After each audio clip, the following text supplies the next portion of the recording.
Цивил медија. Како ќе оцените 2019 година од политички и општествен контекст во однос на очекувањата кои беа за оваа година?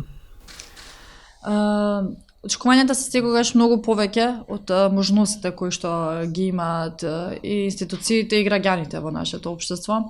Во оној момент, во однос на оној момент кој што мене ме загрижува е тоа колку беа почитувани човековите права во нашата држава и колку на луѓето им беше возможувано тоа достоинствен живот. Така да во однос на 2019 навистина се соочуваме со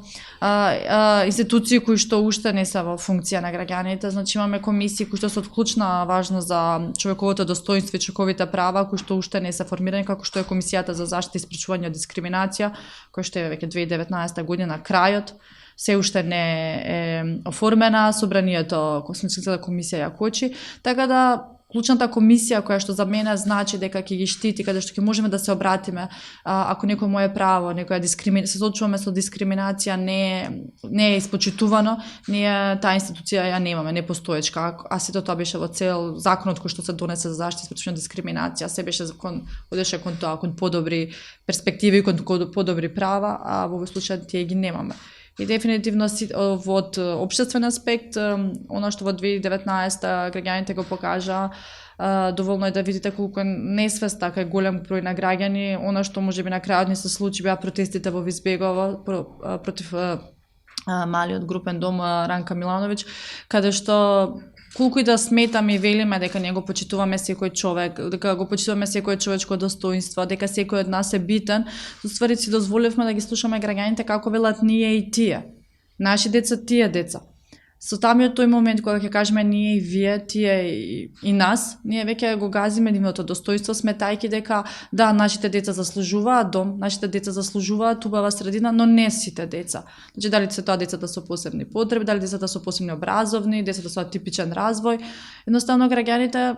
не го покажа одредени граѓани во одреден момент, не ја покажа таа општествена свесност дека да, ние го вреднуваме секој детски живот и секој дете заслужува да биде деинституционализирано и да живее во една убава и да се развива и да расте без разлика таа какво нарушување има, да живее во една здрава средина. Тука мислам дека во 2019 на тој момент граѓаните, одредени граѓани и другите кои што не се спротиставија солидарно, да кажеме, Тимјаник, Визбегова, се докази за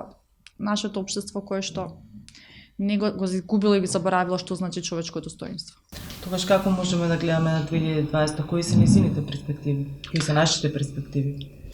Па во однос на тоа што заврши претходното прашање, дефинитивно деинституционализацијата која што